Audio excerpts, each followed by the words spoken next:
Olá, estudante do nono ano, como é que você está? Tudo bem? Pronto para mais uma aula, aula de número 48 de língua portuguesa. Nono ano, professor Wagner. Ali o material necessário para a aula, caderno ou folhas para anotação, lápis, borracha, caneta e também apontador, além do dicionário. Vou deixar um tempo, como eu sempre faço, para você preparar, separar esses materiais aí para que possamos começar a aula, ok? Eu já retorno.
Separou o material, tudo certinho, tudo preparado. Então aproveita aí para usar a tua caneta para marcar a data de hoje aí e também o número da aula, assim como a disciplina. Certo? Faça isso e vamos ali começar a nossa aula verificando aquilo que foi visto na aula anterior. Acompanhe comigo aqui, ó. Nessa aula eu trabalhei com a linguagem conotativa e denotativa também, lembra? Trabalhei algumas questões relativas à ampliação vocabular, também ali com um excerto, né, com um fragmento da crônica do Fabrício Carpinejar. E trabalhamos ali, como eu falei, o sentido denotativo e o sentido conotativo e a ampliação vocabular. Só para retomar aí, lembrando que o sentido conotativo é o sentido figurado, o sentido metafórico, e o sentido denotativo é o sentido literal, o sentido de dicionário. Certo? Então vamos aí ao início da aula de hoje, verificando qual que será o conteúdo trabalhado nessa aula. Vamos fazer ali revisão. Eu havia falado que trabalharíamos duas aulas de revisão, mas na verdade essa quantidade de aulas de revisão foi ampliada. Então vamos trabalhar mais aulas de revisão, certo? Então hoje, nessa aula de revisão, trabalharemos compreensão e interpretação, concordância verbal, ampliação vocabular, ortografia e também crase. Todos aí conteúdos, né, que já foram trabalhados e, logicamente, por se tratar de uma revisão, serão trabalhados novamente. Certo? Então vamos ali para a frase inicial. Eu trouxe ali um pensamento desse autor francês, aí, o autor da obra O Pequeno Príncipe, né? O significado das coisas não está nas coisas em si, mas sim em nossa atitude com relação a elas. Certo? Só para você refletir, pensar aí, antes de nós irmos para aquele texto inicial. Na verdade é um texto que será retomado, um texto com o qual nós já estamos trabalhando. Vamos continuar trabalhando com a notícia cuja manchete é: impacto da seca vai além da falta de água. Prejudica a agricultura, saúde e agrava riscos de incêndios. Aquela notícia que eu já venho trabalhando há algumas aulas. Então ali, você já conhece a foto ali introdutória da notícia, a manchete, que é que eu acabei de ler, o texto 1. Então vamos à leitura desse texto novamente. O chefe do DERAL, Salatiel Turra, explica que, como consequência, o grão está 124% mais caro do que no ano passado, com reflexos na criação de frango, peixe e porco. O milho é a principal proteína na produção de frango, por exemplo. Os produtores terão que importar o grão, causando impacto no preço dos alimentos para o consumidor final, afirma. Maior produtor de feijão do país, o Paraná também viu diminuir em 48% a colheita das duas primeiras safras deste ano. Das 539 mil toneladas esperadas, foram colhidas 282 mil toneladas, Estamos vivendo uma das piores secas dos últimos tempos, com redução bastante significativa na produção e na produtividade agrícola. Os produtores rurais ficam descapitalizados e diminuem o consumo, impactando toda a economia, diz Salatiel Turra. Saúde. O tempo seco contribui para o ressecamento da mucosa das vias aéreas, o que acaba facilitando o surgimento de alergias, asma, bronquite, dermatites, gripes e resfriados. E como consequência, infecções bacterianas secundárias, como pneumonia, sinusite, otites e laringites, segundo o pneumopediatra José Orlando Nonino, de Londrina. Como prevenção às doenças respiratórias, o médico indica boa alimentação e a ingestão de água regularmente. A criança deve receber líquidos várias vezes ao dia. Esses líquidos podem ser o leite, suco, mas principalmente água. Ele aconselha também o umidificador de ambientes, mas preferencialmente o uso de uma toalha úmida na janela, cabeceira ou cadeira perto da cama do quarto de dormir. Os idosos também sentem mais os efeitos da estiagem. Rinite, sinusite e asma acometem mais esse público neste período, ou se agravam com a baixa umidade do ar, segundo a geriatra Cristina Ferreira Lima Disconzi, de Guarapuava. Problemas das vias aéreas superiores se tornam mais comuns. Em relação aos idosos, é preciso ficar atento à hidratação. A falta de água no organismo causa alterações renais, infecções urinárias e até o que chamamos de delírio, uma confusão mental ou mudança de comportamento devido à ocorrência de infecções, alerta a geriatra. Efeitos climáticos. As mudanças do clima que estão afetando todas as regiões do mundo não têm precedentes. Segundo dados da Organização das Nações Unidas, ONU, ao divulgar no início de agosto o painel intergovernamental sobre mudanças climáticas. Este é o mais importante relatório sobre a ciência climática dos últimos 7 anos, recolhendo estudos compilados por pesquisadores do mundo todo. Os efeitos são eventos climáticos extremos mais frequentes e mais severos, como ondas de calor, chuvas fortes e secas em todas as partes do mundo. Segundo o pesquisador do Instituto Nacional de Pesquisas Espaciais, INPE, Lincoln Alves, que trabalhou no relatório, as observações das últimas décadas mostram que o clima do Brasil está mudando. Todas as regiões tiveram aumento nas temperaturas médias. O intervalo entre os eventos extremos está diminuindo e estão se tornando cada vez mais fortes. Antes, quando se falava em seca, pensava-se no semiárido nordestino. Hoje, fala-se em seca na Amazônia, no Sudeste e no Sul do Brasil, afirma. Então aí novamente a leitura dessa notícia, né, para você fixar algumas informações importantes, relevantes que são trazidas aí. Lembrando que a notícia é um gênero textual que trabalha com fatos, ok? Não trabalha com opinião necessariamente.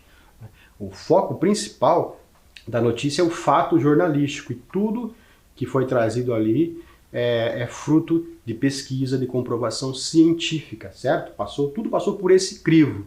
Por isso que são informações fidedignas, ou seja, informações nas quais você deve acreditar, ok?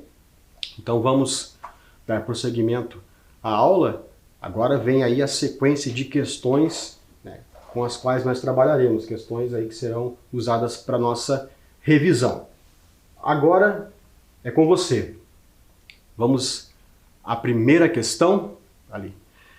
No gênero notícia, tem-se como característica, observe, se você prestou atenção àquilo que eu acabei de dizer, você vai acertar essa resposta, vai encontrar facilmente a resposta para essa questão. Então vamos lá, vou ler novamente o enunciado. No gênero notícia, tem-se como característica a ênfase na tese defendida pelo autor, a qual é sustentada por argumentos. B. A predominância de narração que se efetiva a partir dos elementos da narrativa. C. O uso de linguagem simbólica marcada pela conotação, ou D, a utilização de uma linguagem objetiva calcada em fatos, dados e números, de modo que seja mantida a maior imparcialidade possível. Ok? Então pense sobre essas alternativas, lembre do texto que eu acabei de reler, que nós acabamos de reler, e aí escolha a alternativa que você julga ser a correta. Na sequência eu retorno com a resposta.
Então vamos checar qual que é a resposta correta.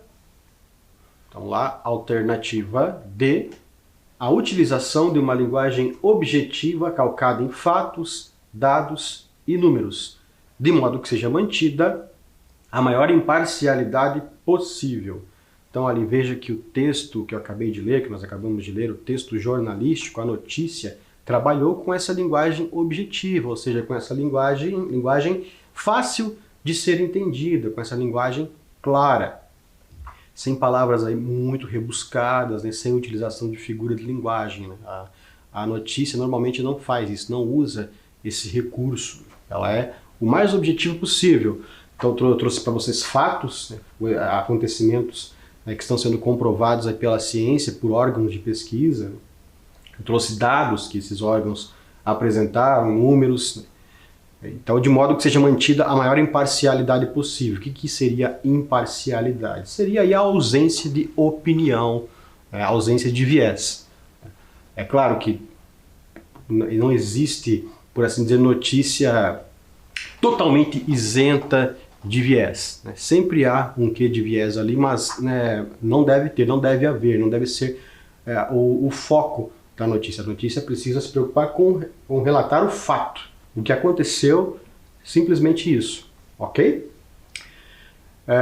E por que não pode ser, por exemplo, a alternativa A, a ênfase na tese defendida pelo autor, a qual é sustentada por argumentos? Porque isso geralmente existe no texto dissertativo argumentativo, no artigo de opinião. Né? Esse tipo de texto é que vai esse gênero, né? Esses gêneros é que vão trabalhar com a tese, né? E com a argumentação para defender essa tese, para sustentar essa tese, certo?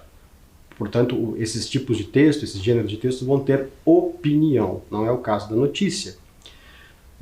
Predominância de narração que se efetiva a partir dos elementos da narrativa. Quando se fala em elementos da narrativa, se pensa logo no texto narrativo, né? Num conto, uma crônica, né, num trecho de romance, numa fábula. Não é o caso, a notícia não trabalha, não contém os elementos da narrativa, justamente por não se tratar de um texto necessariamente narrativo, ok? E C, o uso da linguagem simbólica marcada pela conotação também não pode ser, porque esse tipo de linguagem está presente em poemas, letras de música, em alguns anúncios publicitários, em alguns textos narrativos, crônicas, poéticas, como nós já vimos. Não é o caso da notícia. Portanto, não pode ser a C também. Entendeu por quê? Ok?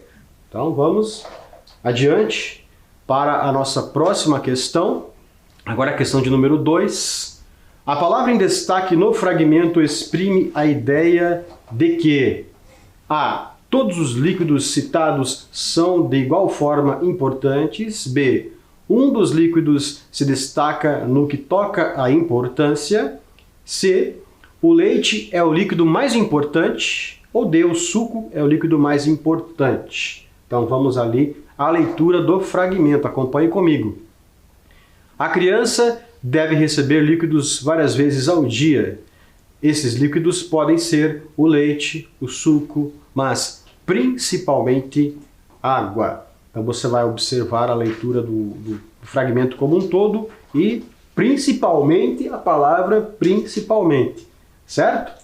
Analise então essa palavra, esse fragmento, cada uma das alternativas e faça a sua escolha. Agora é com você. Eu já volto.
Vamos checar qual que é a resposta correta. Um dos líquidos se destaca no que toca à importância, ou seja, de acordo com a voz ali do especialista, um desses líquidos é o mais importante. Todos os outros são, mas um se destaca. E a palavra principalmente demonstra isso. Esse advérbio de modo demonstra que principalmente a água é mais importante. Percebeu ali? Então você não pode dizer, por exemplo, alternativa A, todos os líquidos citados são de igual forma importantes. Porque eles não são de igual forma importantes, eles são importantes, mas um, dentre todos esses líquidos, é o mais importante. No caso, a água. Certo? Ok? Muito bom. Então vamos dar prosseguimento aqui agora para a questão de número 3. Então ali, no fragmento, o uso do acento grave indicativo de crase se justifica. Então vamos à leitura do fragmento. A falta de água no organismo causa alterações renais, infecções urinárias e até o que chamamos de delírio, uma confusão mental ou mudança de comportamento devido à ocorrência de infecções, alerta a geriatra. E você pode observar que o A está com um tamanho aumentado ali, o A craseado, o A com acento grave. O que justifica essa crase? Vamos ver ali. Porque a regência da palavra devido exige o uso da preposição a, porque antes do substantivo ocorrência existe o artigo feminino a, porque a palavra devido não está seguida de preposição, pois ocorre a fusão entre a preposição a e o artigo feminino a, e porque ocorrência é um substantivo masculino. Então agora você vai pensar aí sobre tudo aquilo que nós já discutimos sobre crase, aquilo que eu já expliquei, aquilo que você tem anotado aí no seu caderno, que eu sei que você anotou, né? Você é um aluno, uma aluna esperta. Então, aí, observa lá a crase. O que justifica a ocorrência da crase? Releia cada uma dessas frases e escolha as alternativas que você julga que são corretas aí, ok? Assinale aquelas que são corretas. Eu já volto com a correção.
Vamos corrigir então, para ver se você acertou. Será que acertou? Vamos ver.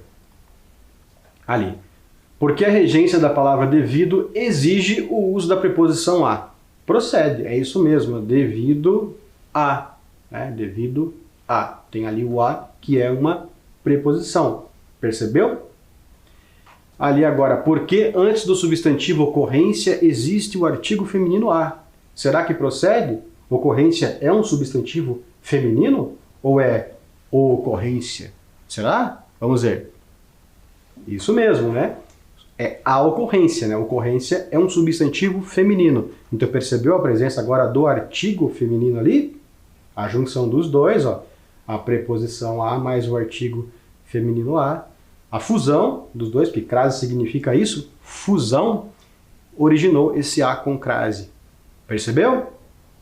Vamos à próxima ali, ó. Porque a palavra devido não está seguida de preposição. Ela está seguida de preposição, como eu já falei, né, na frase, na explicação anterior. Então essa não procede.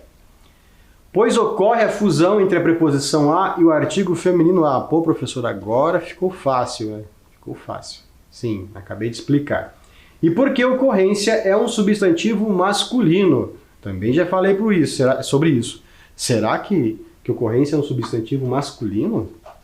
Não, né? É a ocorrência. Então, é um substantivo feminino. Certo? Tá ficando especialista em crase que eu sei, hein? Muito bom. Vamos dar prosseguimento, então, ao próximo exercício aqui. Por que a palavra tem está grafada no fragmento com acento circunflexo? Então, vamos observar ali, ó, o fragmento. As mudanças do clima que estão afetando todas as regiões do mundo não têm precedentes, segundo dados da Organização das Nações Unidas, ONU, ao divulgar no início de agosto o painel intergovernamental sobre mudanças climáticas. Então agora, observa ali a palavra tem com acento circunflexo.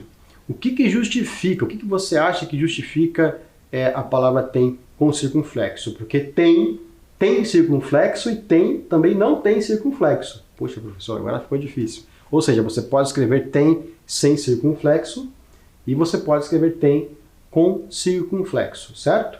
Por que será que ali a palavra tem foi escrita, foi grafada com o chapéuzinho do vovô lá, com o circunflexo? Pesquise, tenta lembrar aí, você deve saber. E responda para mim. E daqui a pouco eu volto com a correção e a explicação.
E aí, será que você acertou?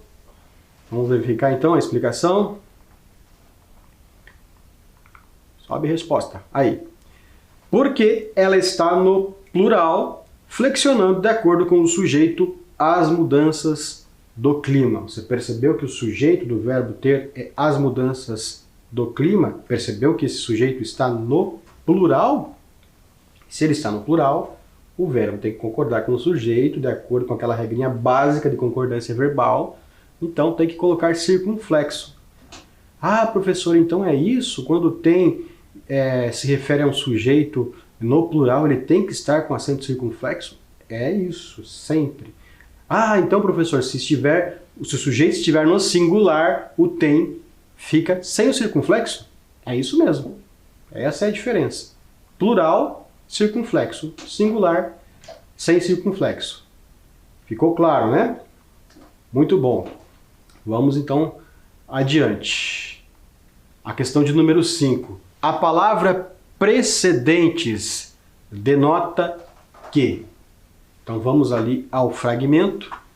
As mudanças do clima que estão afetando todas as regiões do mundo não têm precedentes, segundo dados da Organização das Nações Unidas, ONU, ao divulgar no início de agosto o painel intergovernamental sobre mudanças climáticas. Então, o que precedentes denota? O que precedentes significa? É isso que eu quero saber. Então lá, alternativa A. Já aconteceu algo parecido anteriormente? B. Vai acontecer algo muito grave? C. Não aconteceu nada parecido anteriormente? D. A situação não é preocupante, pois a humanidade já está acostumada a lidar com o tipo de situação relatada no texto. Analise aí cada uma das alternativas, releia o fragmento, reflita e escolha a resposta correta. Eu já volto com a correção.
a resposta.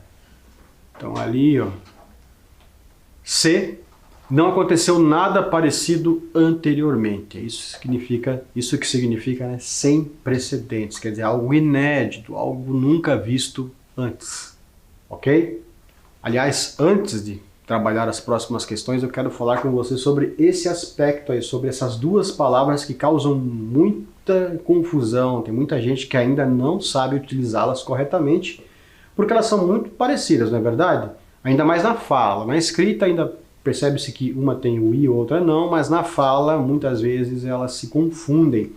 Então, você sabe diferenciar a palavra mas da palavra mais? Sabe quando usa uma, sabe quando usa outra? Então, é isso que eu vou explicar para você agora rapidamente, ok? Para ver se você aprende. Aqui tudo você vai aprender. Você vai entender como é que funcionam essas duas palavras, os sentidos, em que contextos, em que situações se deve usá-las. Vamos lá. Acompanhe comigo. As palavras mais e mas têm quase a mesma sonoridade, mas possuem grafia e significados distintos. Veja abaixo a diferença entre elas. Mas, conjunção adversativa, liga ideias opostas, equivale a porém, contudo, entretanto. Eu poderia acrescentar, né, todavia, no entanto, né, que são conjunções aí adversativas. Ali os exemplos. A proposta apresentada pela empresa parece ser viável, mas não recebeu muitos votos. Você percebeu o uso do mas ali como conjunção que expressa uma ideia oposta? Veja, na primeira oração a gente tem ali, ó, a proposta apresentada pela empresa parece ser viável, algo bom, né, algo positivo. A proposta é viável, parece ser viável. Mas não recebeu muitos votos. Percebeu a oposição aí, a ideia contrária? Então o mas ali introduz essa ideia de oposição ao fazer a ligação entre as duas orações. É, portanto, uma conjunção adversativa. Você poderia trocar esse mas ali por porém. Ó. A proposta apresentada pela empresa parece ser viável, porém não recebeu muitos votos. Poderia trocar por outra conjunção adversativa qualquer, continuaria fazendo sentido. A frase B. Ele tenta aprender uma língua estrangeira.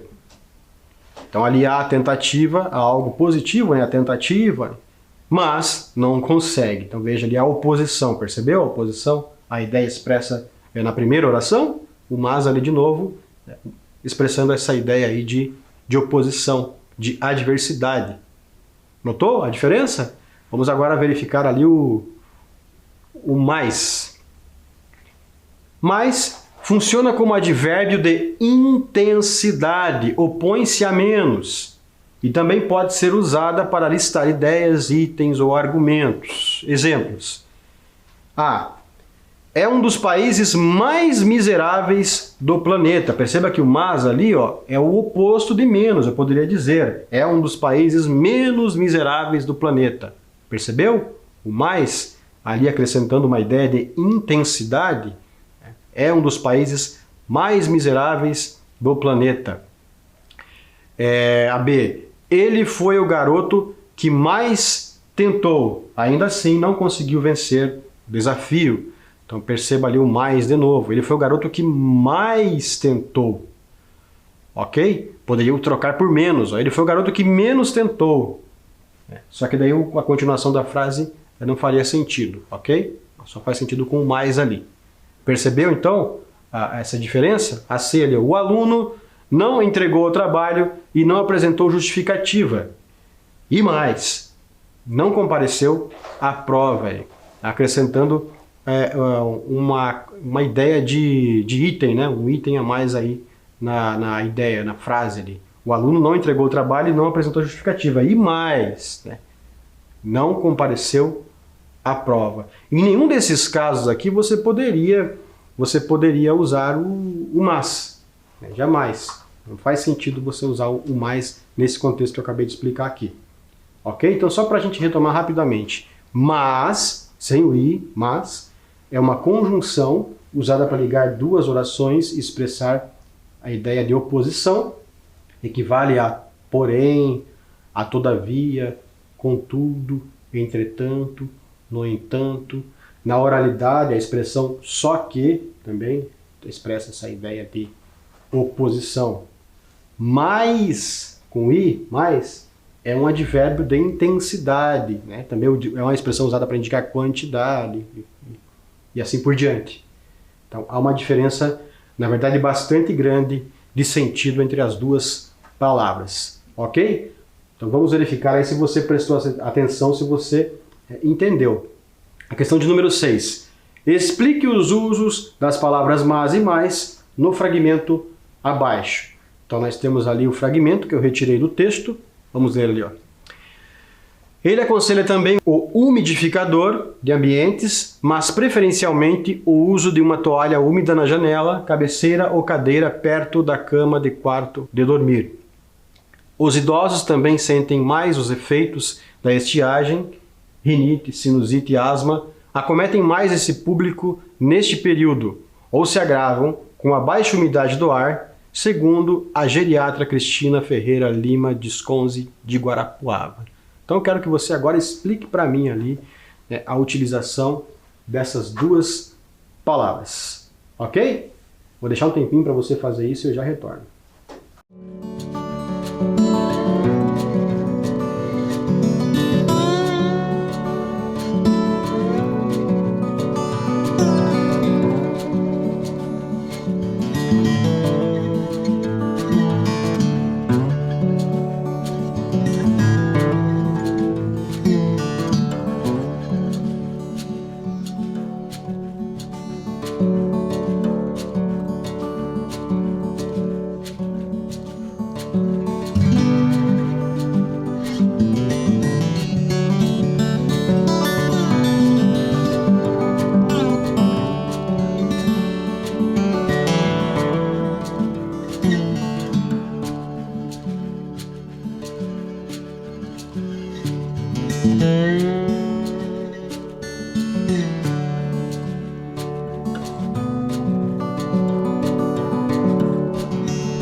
Então vamos à resposta ali, ó.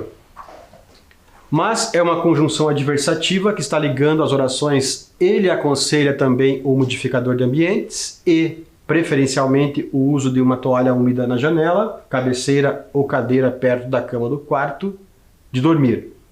Mas, nos dois casos, funciona como advérbio de intensidade, que intensifica os verbos sentem e acometem, não vejam lá, mais. Sentem mais, né? Eles sentem mais, não apenas sentem, eles sentem mais. E acometem, não só acometem, acometem mais. Então há uma intensificação aí, percebeu?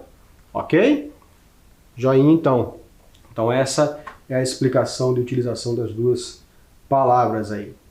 Vamos agora para o próximo exercício, também continuando com esse conteúdo, preencha as lacunas com mas ou mais. Então você vai ler aí as frases e vai preencher os espaços com mas ou mais. Eu já volto com a resposta.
vamos agora verificar se você acertou ou não lá.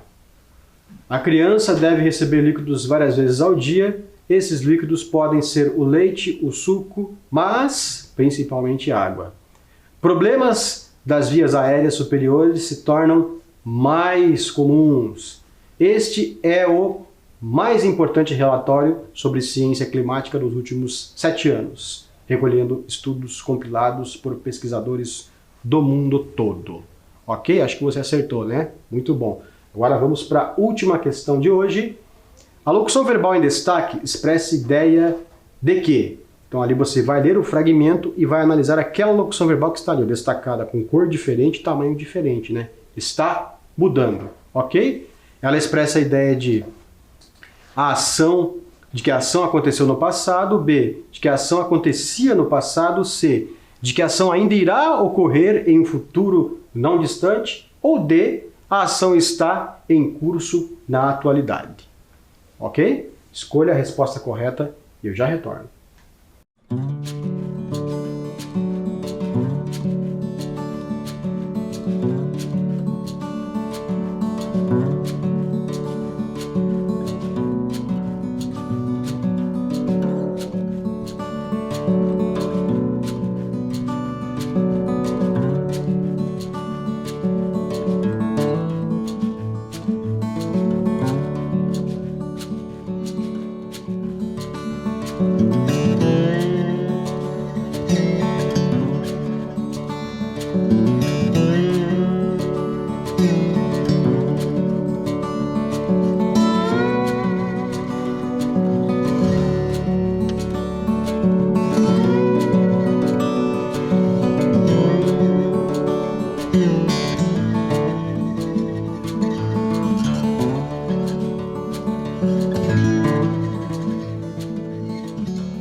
Vamos verificar então como é que ficou. A ação está em curso na atualidade, né? Ficou evidente ali, está mudando, né? Percebe-se que está acontecendo, né, no momento em que nós vivemos. Ok? Muito bom, é isso. Fechamos a aula então, chegamos ao final. Até a próxima aula. Cuide-se!